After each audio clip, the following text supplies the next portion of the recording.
Buenas tardes a todos y bienvenidos nuevamente a este espacio de debate político. Mi nombre es Nicole Jordán y esto es Dos Tercios.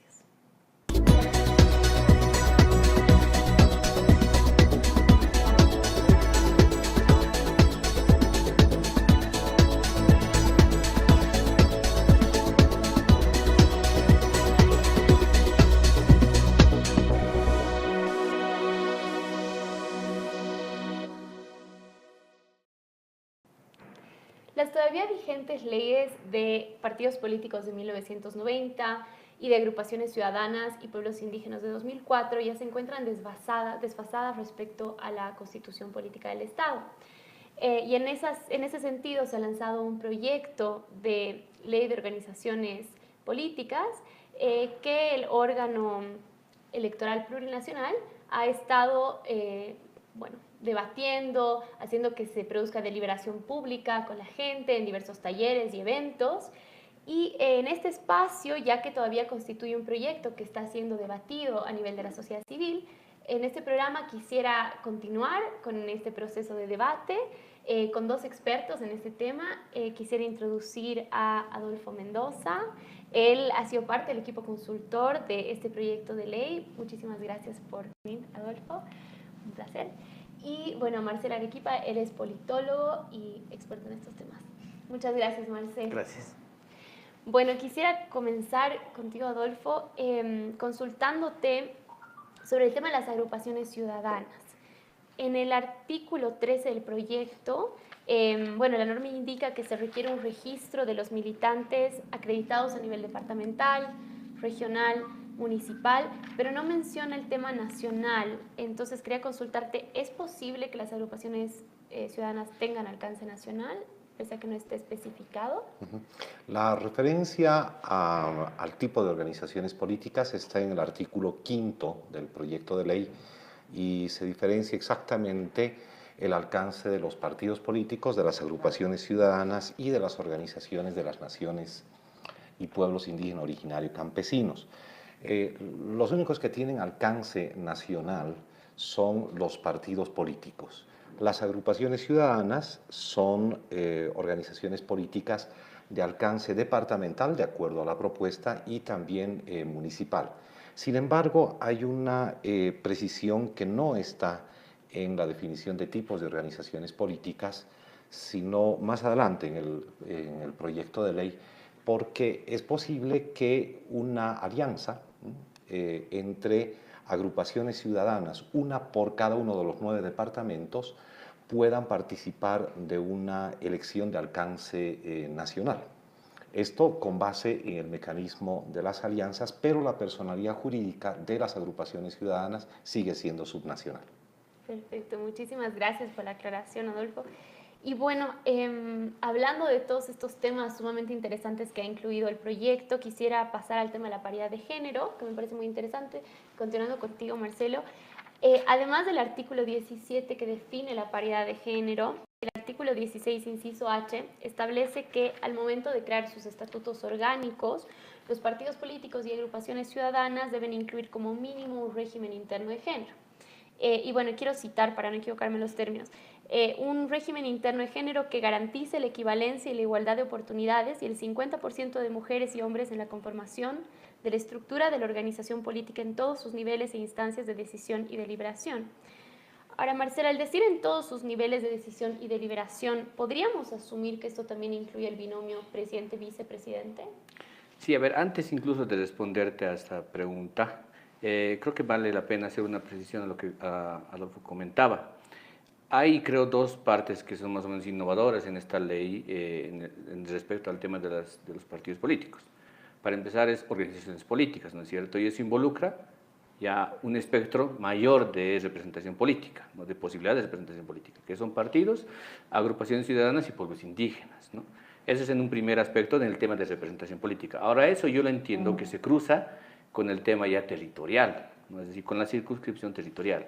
De ahí que podemos ver que los partidos políticos compiten en circunscripciones nacionales, las agrupaciones ciudadanas a nivel subnacional y a nivel local, y las naciones y pueblos indígenas, que ahí es donde yo tengo cierto reparo, porque ciertamente el artículo 5 que acabas de citar refleja un poco la división territorial, pero no especifica el tema de las naciones y pueblos indígenas.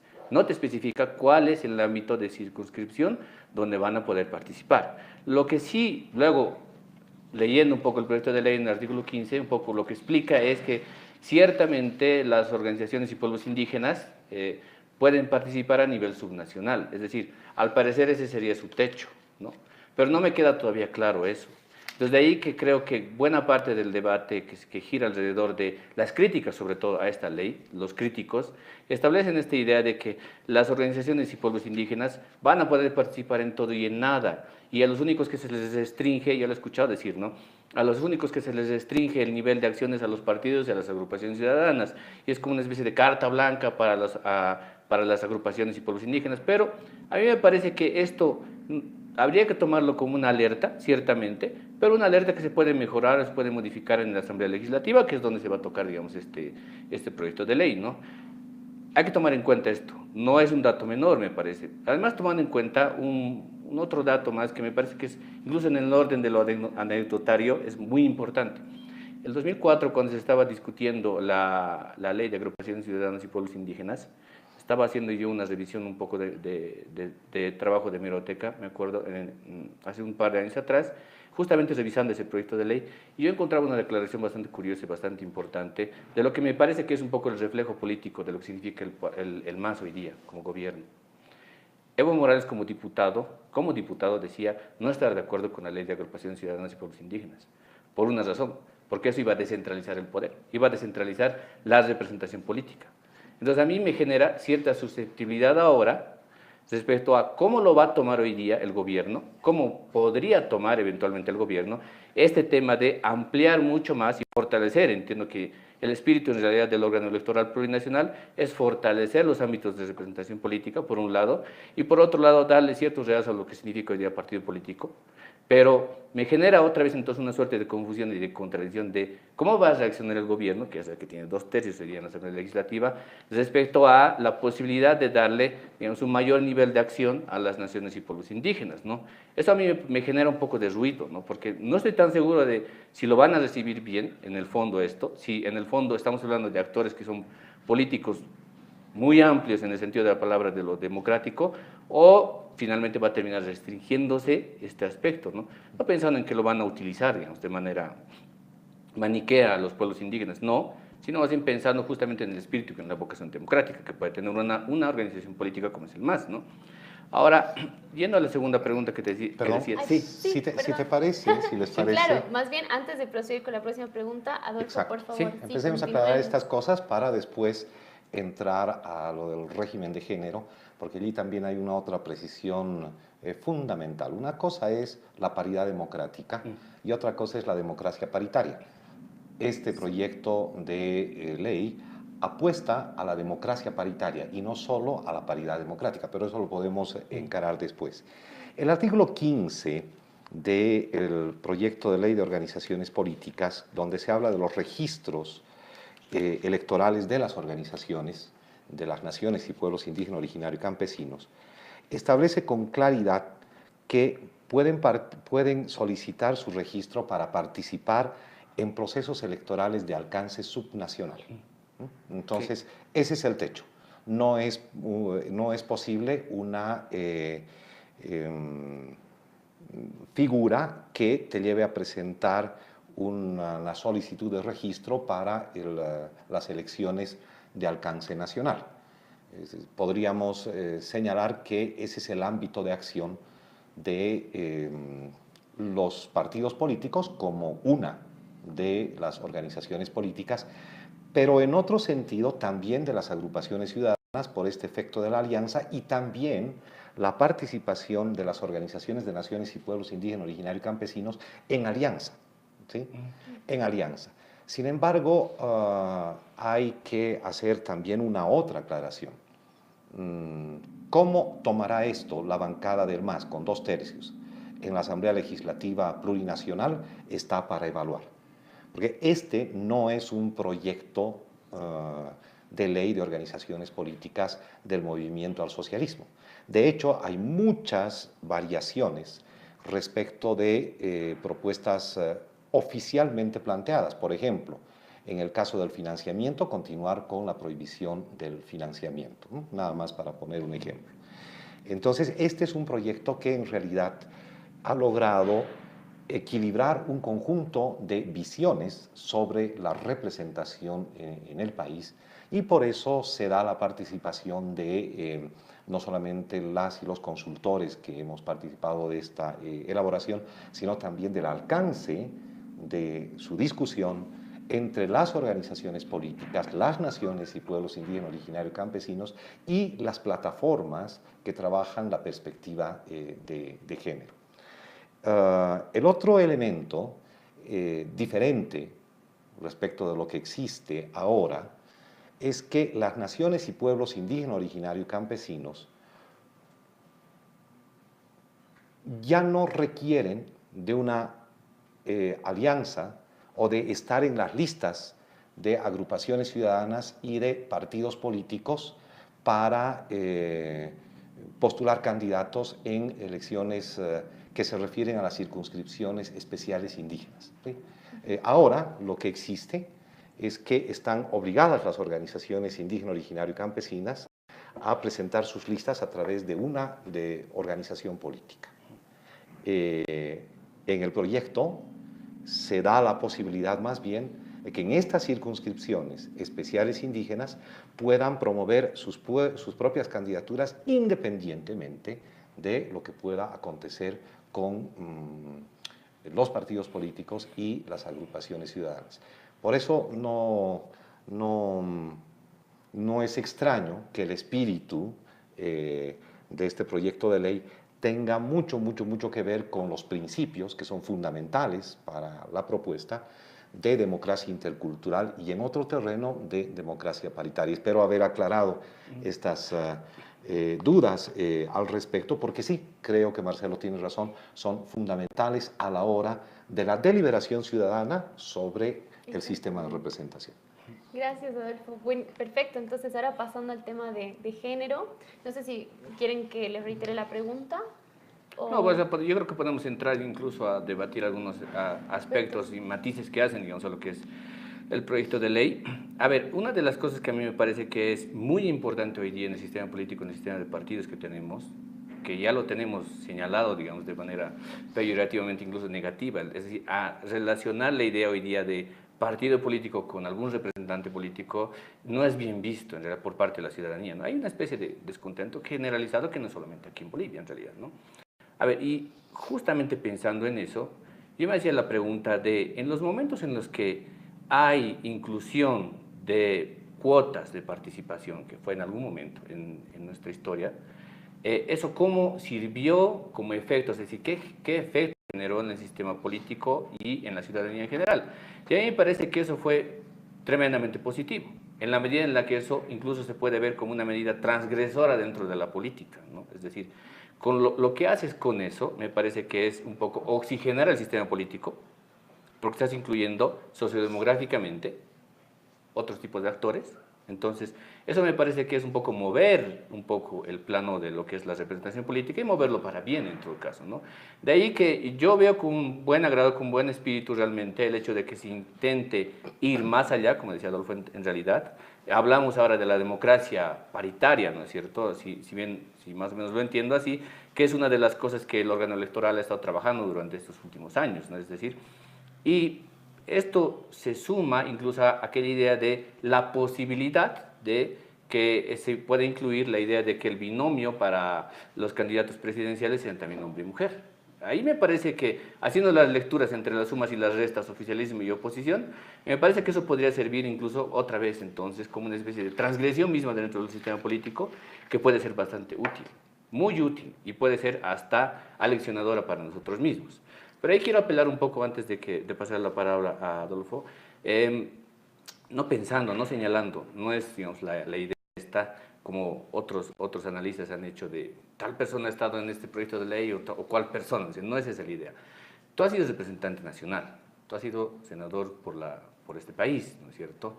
Y además, miembro de una organización política muy importante en este país también. Entonces, en el balance mismo interno que tú haces de la gestión que te ha tocado ser autoridad representante nacional y además en el balance mismo de lo que significa este proyecto de ley, ¿cómo ves tú el manejo justamente de lo que hablábamos hace rato, del tema de las naciones y pueblos indígenas?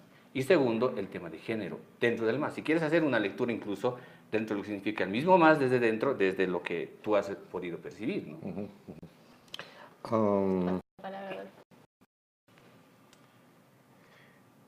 Yo me niego a hablar de este proyecto de ley de organizaciones políticas desde una posición militante, porque asumo que hay un compromiso ético y moral con quienes trabajamos este proyecto de ley desde una perspectiva plural y con el propio país. Así como yo he sido senador por Cochabamba, por el Movimiento al Socialismo, también participé del proceso constituyente como una pieza específica del Pacto de Unidad, una asamblea constituyente. Entonces, obviamente, mis comprensiones del proceso político boliviano están muy preñadas por el movimiento social constituyente en nuestro país. El horizonte de aquello es la transformación de la democracia, la profundización de la democracia y, por supuesto, trabajar en esos términos el concepto, pero en la práctica, de manera también procedimental, de la democracia intercultural y la democracia paritaria. Carlos Hugo Molina participó de uno de los gobiernos de Gonzalo Sánchez de Lozada, Salvador Romero fue presidente de la vieja corte en el momento de la democracia pactada, Paulino Guarachi fue también parte de un gobierno anterior, pero además fue secretario ejecutivo de la CESUD-CB en su momento.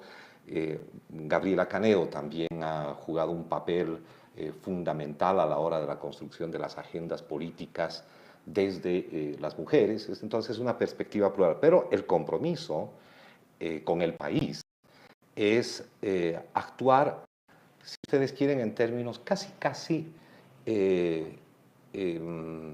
repetitivos de lo que John Rawls señala en la teoría de la justicia, de asumir una posición original con un velo de la ignorancia, es decir, desprendiéndose de las concepciones particulares para privilegiar lo común. ¿Por qué razón? Porque no tenemos en verdad un sistema de organizaciones políticas y menos de partidos políticos. Desde mi punto de vista, el sistema de partidos no entró en crisis, colapsó. Y la ventaja de este proyecto de ley es que puede permitir el reacomodo de un sistema no solamente de organizaciones políticas, sino de representación, que es el principal tema de debate más allá de la baja preferencia ciudadana por las organizaciones políticas. Uno de los elementos, además de los ya tocados, es precisamente la perspectiva esta abierta con el régimen de género. Pero yo creo que yendo un poco más allá, respondiendo un poquito a tu inquietud, en el inciso H del artículo 16 se menciona que debe existir en cada organización política un régimen interno de género ciudadanas e incluso de las reformas que se hicieron en el pasado, especialmente respecto de las cuotas. Lo que aquí se menciona como paridad no es una cuota, no es la cuota del 50%. Eso estaba muy bien en relación a una otra manera de pensar la representación. Fue un avance, el 30% en términos de cuotas en la década de los 90. ¿Sí? Pero aquí de lo que se trata en realidad es de apostar a un régimen de despatriarcalización de la representación. O sea, no tomar género como algo para las mujeres y de las mujeres, sino como algo que viene desde el movimiento de mujeres. Género no es ya una particularidad, sino es parte más bien de una forma de pensar lo común en términos de representación. Si me permites una nota al pie solamente, Sí, sacaba, sí, muy breve, ¿no? Entonces, como sacar una notita al pie de la mención que hacía Adolfo, no lo hago, digamos, en un sentido negativo, quiero que se me entienda eso bien, sino más bien como algo que me parece muy positivo en el proyecto de ley, porque yo me he ocupado de revisar un poco algunos proyectos de ley del pasado, en general hacer una evaluación para una investigación, y no he encontrado hasta el día de hoy un proyecto de ley que tenga los nombres de los autores que hayan trabajado esto. A mí me parece que esto es muy importante porque, como decías, hay personas, actores que han contribuido a la construcción de esto y que es una construcción más bien colectiva, además, muy interesante. Otra vez, a mí me parece que eso más bien debería darnos más atención, en realidad, de cara a la ciudadanía, y no tanto la línea de hacer como una especie de lista negra, este sí, este no, este sí, este no, que creo que no sirve en realidad en el fondo para construir país, ¿no? Muchas gracias a ambos, y vamos a un pequeño corte y ahí volvemos con otra pregunta.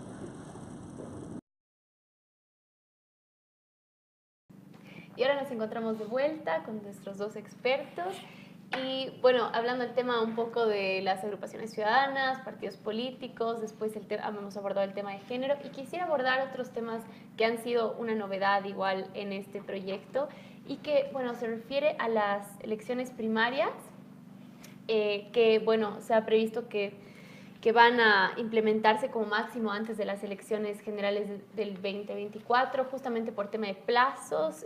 Bueno, ese es mi entendimiento. Pero sí quisiera consultarles, bueno, Marcelo, ¿tú ves que sea posible? Yo sé que han salido a decir que por el tema de plazos no va a ser posible implementar esto hasta el 2019, pero ¿tú crees que sea posible que se implementen? ¿Es una posibilidad? ¿Cómo ves?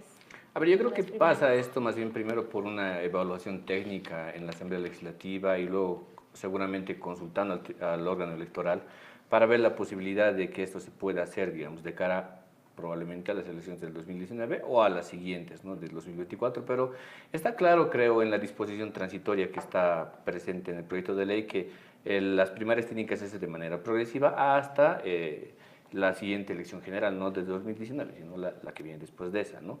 Que me parece que eso es bastante razonable en todo caso. Se ha intentado un poco otra vez girar el tema de la posverdad en este aspecto para decir que no, es que van a obligar a hacer las primarias y que eso es vinculante para todo y nada. En realidad está explicado ahí, es vinculante para el partido político, no es para el proceso electoral. Y eso es bien importante, creo, entenderlo en esa medida. Ahora, coligado a eso, de manera paralela si quieres, a mí una de las cosas que me interesa, digamos, ya desde el plano más de la investigación social, hay una frase de un clásico que decía, no hay que buscar la democracia en los partidos, sino más bien entre ellos, en realidad, ¿no? Y a mí me parece que hacer ciertamente primarias en los partidos políticos es un avance, sí, pero creo que hoy día los desafíos del sistema político y de las organizaciones políticas en general en el mundo nos plantean algo más que eso en realidad, ¿no? Es decir, ya es un avance, sí, ciertamente, pero deberíamos intentar buscar alguna forma que genere algún incentivo para, yo me estoy planteando un escenario alternativo a una transición, digamos, post-2019, 2025, etcétera, etcétera, en el cual los partidos políticos, agrupaciones ciudadanas y pueblos indígenas tengan que sentarse a negociar, tengan que sentarse a hablar respecto a cómo van a gobernar, porque probablemente ninguno de ellos pueda obtener la mayoría suficiente de votos y tengan que sentarse entonces a conversar, a dialogar y a negociar. No pensando en lo que ocurrió en el país en los 90s con las coaliciones políticas, no en eso, sino más bien pensando en deberían existir quizá incluso hasta mecanismos normativos que un poco como que obliguen a la responsabilidad, a la corresponsabilidad de aquellos que se van a sentar a negociar y que lo hagan bajo criterios programáticos, por ejemplo, ¿no? Es decir, que el espíritu más bien sea un espíritu programático. Y yo veo que hay una debilidad, una falencia ahí en el proyecto de ley, porque no te lo plantea en ese aspecto. Sí te plantea, como decía hace rato, la posibilidad de hacer democracia interna dentro de los partidos, pero no te habla luego del juego que va a haber entre los partidos políticos. Y eso a mí me parece muy importante, porque una cosa es el factor que hoy día vivimos de un sistema presidencialista mayoritario, que lo tenemos, pero otra cosa es también pensar en la eventualidad de que tengamos que sentarnos otra vez a hablar entre los actores, ¿no? Tocando ese punto que es interesante porque, bueno, se refiere al tema de alianzas. Adolfo, ¿tú cómo ves lo que menciona Marcelo? Por un lado está toda la discusión respecto de las alianzas. Por otro lado está toda la discusión respecto de la democracia interna. Y por otro lado está todo el alcance de la deliberación sobre los programas políticos. Estos tres elementos forman parte de una evaluación constitucional y de comparación legislativa a nivel mundial que tuvimos que animarnos a hacer para plantear algunas incluso novedades. Tan específicas las evaluaciones como la de la posibilidad de las primarias.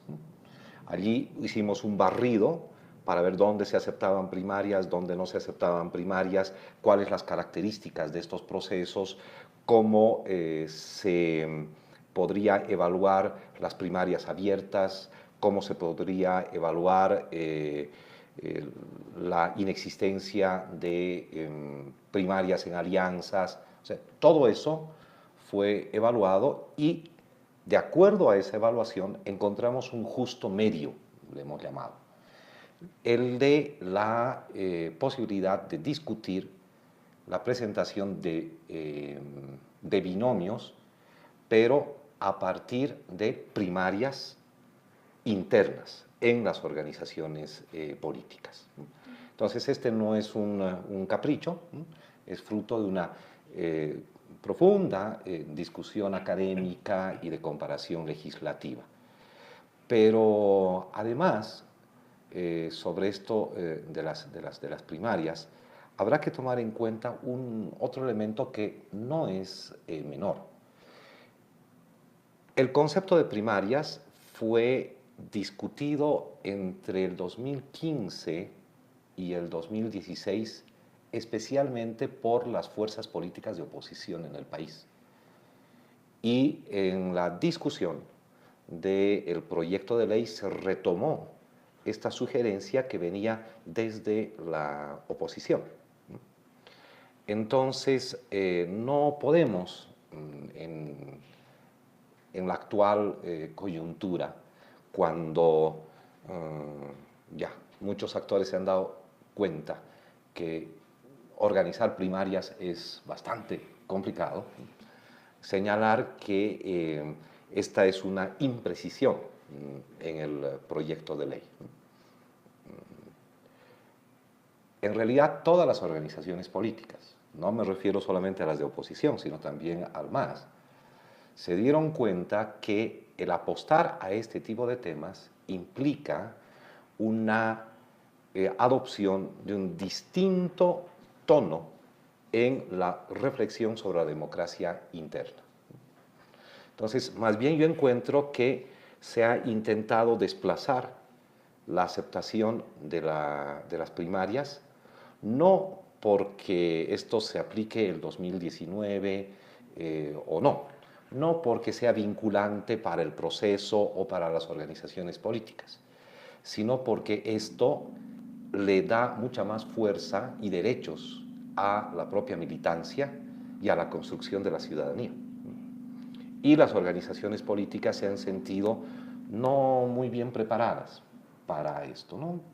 Por tanto, la precisión de la disposición transitoria de que esto se aplique progresivamente hasta las elecciones de 2024, en realidad es para dar tiempo a que maduren las propias estructuras de democracia interna de las organizaciones políticas. El segundo elemento respecto de la democracia interna en específico es que normalmente en América Latina tenemos organizaciones políticas que presentan formalmente sus listas y formalmente sus programas, pero esto se desconoce al interior de su propia militancia, como que las organizaciones políticas tienen dueños, y cuando no tienen dueños, tienen estructuras cosificadas que impiden la actuación de la militancia y el ejercicio de sus derechos, y en general el ejercicio de los derechos ciudadanos. Por eso es que es muy importante el tema de la democracia interna en este proyecto de ley, que se liga con la temática de género, que se liga con la cuestión indígena, pero sobre todo para decisiones programáticas. El artículo 20 y también el artículo 21 hablan de las plataformas programáticas y el programa de gobierno de las organizaciones políticas. A partir de este proyecto de ley, si es que se aprueba, toda organización política está obligatoriamente, tiene la obligación de presentar una plataforma programática que contenga, además de su visión de país, además de la visión de desarrollo, propuestas de políticas públicas de Estado y de gobierno.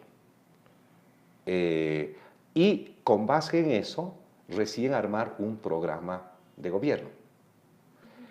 Para que puedan armar una alianza, también necesitan acuerdos programáticos, de acuerdo a este proyecto de ley.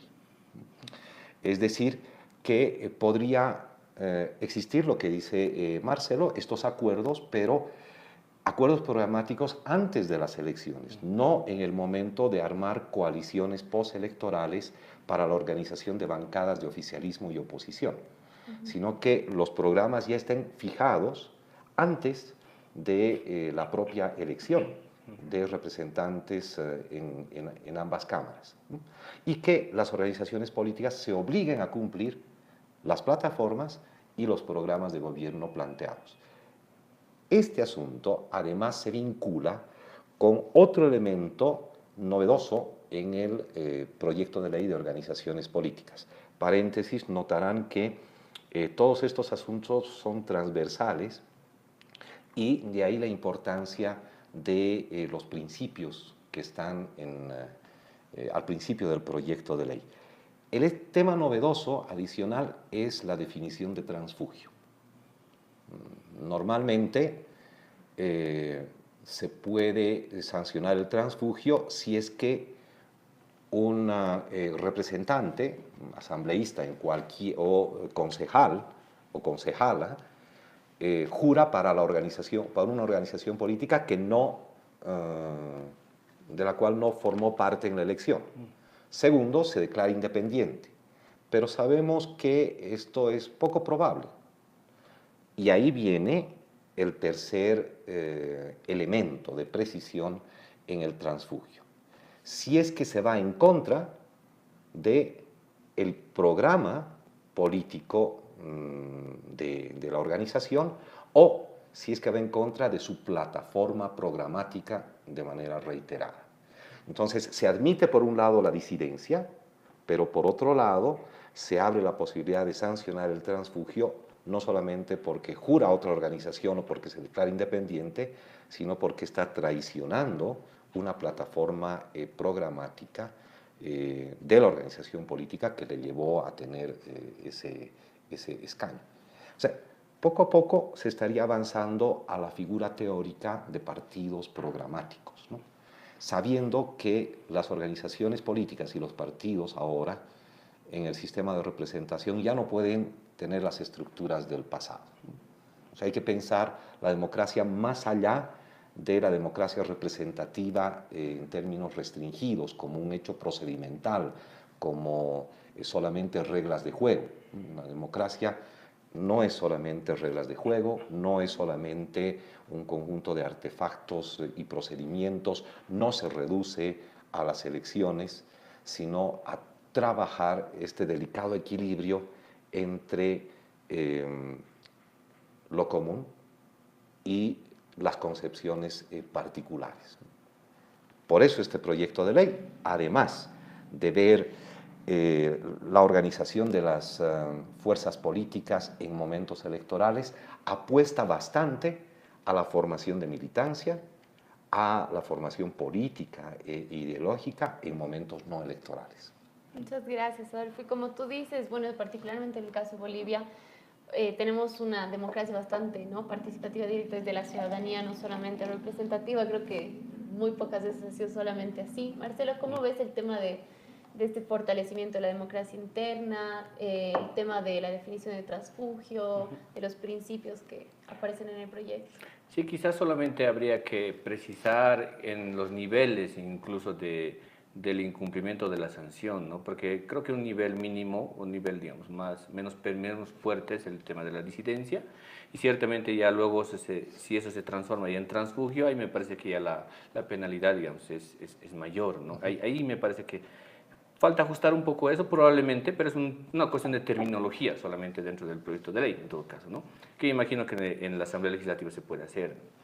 La última parte que me parece que de las cuales está dividido el proyecto de ley, que va a necesitar sin duda un nivel de sensibilización y un nivel de campaña, de comunicación incluso con la ciudadanía en general, no solamente con el gobierno hoy día, creo que es el tema del financiamiento, ¿no? Porque es sin duda, creo, uno de los puntos nodales muy importantes dentro de lo que significa este proyecto de ley. Los anteriores son muy buenos, son muy interesantes, quiero decir, y hasta son debatibles, ciertamente, pero no generan, creo yo, tanta susceptibilidad y cierto resquemor dentro de la ciudadanía en general, como es el tema del financiamiento, ¿no? Porque se tiene esa idea de que va a volver la vieja fórmula del financiamiento, para empezar, ¿no? Y yo ya estoy viendo los mensajes que van a empezar a circular respecto a van a volver a la vieja fórmula, ¿no es cierto? Y eso me parece que pasa por que, primero, el órgano electoral se potencia muy bien en temas de comunicación, incluso en redes sociales, explicando claramente cuál es la fórmula mixta que propone este proyecto de ley de financiamiento, que no es necesariamente la vuelta al pasado, ¿no? Y que eso puede servir un poco para generar una suerte de competencia un poco más equilibrada entre las organizaciones políticas. Me parece que esa es una cosa muy importante. Lo digo como lección, porque lo que hemos visto con la abrogación del Código de Sistema Penal creo que ha servido mucho como una especie de ejercicio de cómo no debes manejar la comunicación política, es decir, la comunicación gubernamental de cara a la ciudadanía, porque creo que ahí se han dejado llevar muchísimo por las medias verdades ahí adentro. Y en la medida en la que se vayan generando espacios más bien de comunicación, espacios de debate, espacios de clarificación en todo caso, de cuáles son estas fórmulas y en qué consisten, creo que más bien le vamos a hacer mucho bien a construir, digamos, esta norma y a especificarla mejor. Me parece que es una innovación en todo caso, el tema de la fórmula mixta que propone en el proyecto de ley, que no es la vuelta al pasado otra vez, ¿no? Entonces, esa es sin duda, me parece a mí, que la parte más sensible que se tiene que tocar en todo caso en el debate también del proyecto de ley. Muchas gracias, Marcelo. Me parece muy interesante lo que dices, que sí es evidente que todas estas normas, etcétera, es importante que pasen este proceso de deliberación pública, esta socialización. Y justamente mencionando el tema del financiamiento, Adolfo, no sé si podrías explicarnos un poco más de dónde ha venido, cómo se ha generado este tema de la financiación, pero a nivel mixto. Hay dos extremos a nivel internacional. Por un lado está la prohibición. Solamente nuestro país y Venezuela tienen esta prohibición de manera expresa. Pero también hay otros países que manejan la prohibición de otra forma. En el fondo no hay recursos públicos, ¿no? En el otro extremo tenemos países que solo aceptan financiamiento público y absolutamente nada de financiamiento privado. Pero dentro de los países quienes aceptan la figura del financiamiento público, hay también varios matices. Por ejemplo, un criterio es el rendimiento electoral. Organización política que tiene un buen rendimiento electoral, voy a poner un ejemplo no boliviano, Morena en México, 53.19%. Entonces puede optar por una mayor porción del financiamiento público que el PAN, que obtuvo cerca del 20%, y ya no tendrá financiamiento público el PRD, que prácticamente está a punto de perder la personalidad jurídica. Entonces ahí hay un extremo también. Solamente se mide el rendimiento electoral y no hay el criterio de igualdad en la distribución de los recursos. Dentro de los países que tienen financiamiento público también vemos un peso distinto en el criterio de igualdad, lo cual tiene problemas a la hora de redistribuir los recursos. Entonces, lo que nosotros hemos hecho es trabajar en las experiencias que han tenido los países. Y por tanto, la primera definición fue optar por un sistema mixto, que no sea financiamiento público y que no sea una libre determinación de optar por recursos privados. Porque cuando aceptas recursos privados, llegas a la forma de partido propiedad, ¿no? Y las candidaturas se vuelven en realidad en un negocio, ¿sí? Entonces había que restringir el financiamiento privado y al mismo tiempo pensar en una otra fórmula de financiamiento público que en este proyecto de ley se llama fortalecimiento político, porque no se le va a entregar un solo centavo a la organización política. No se le va a entregar dinero.